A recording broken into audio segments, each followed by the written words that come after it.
ఏంటి బావా గుసగుసలాడుతున్నారు?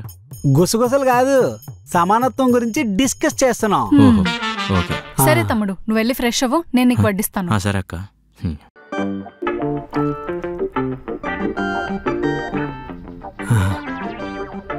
అంజు, నీ ప్లేట్ కూడా తీసుకో, ముగ్గురికి సమానంగా వడ్డించు. అలా సమానంగా వడ్డించుకోవడం ఎందుకు బావా? ఎవరికి ఎంత కావాలంటే అంత తినేవు. లేదు లేదు, అలా కుదరదు. ముగ్గురికి సమానంగా వడ్డించాలి.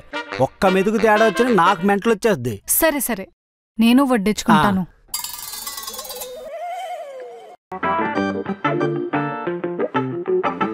చికెన్ బాగుందక్క, ఇంకో 2 పీసులు. ఇంకో 2 పీసులా? అలా ఎలా కుదురుతుంది?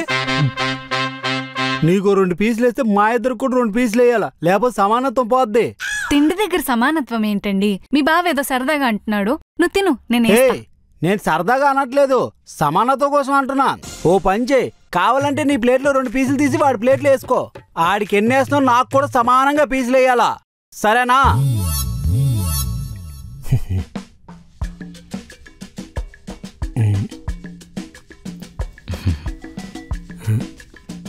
ఏంటి బామ్మద్ది అలా కూర్చున్నావు? సమానంగా కూర్చో. దీంట్లో కూడానా? బామ్మద్ది, తొందరగా పెళ్లి చేసుకోవచ్చు కదా, మీ ఇంటికి భోజనంకి వస్తాను. ఏం బావా, నేను పెళ్లి చేసుకుని కాపురం పెడితే చూడాలని ఉందా? అంతేలే, ఏ బావ అయినా బామ్మర్ది మంచిగా కోరుతాడు. చాచా, అది కాదు, నువ్వు మా ఇంటికి భోజనంకి వచ్చావు కదా, నువ్వు పెళ్లి చేసుకుని కాపురం పెట్టావనుకో, అప్పుడు నేను మీ ఇంటికి భోజనంకి వస్తాను. అప్పుడు సమానత్వం అయిపోద్ది. అందుకే పెళ్లి చేసుకోమంటున్నా.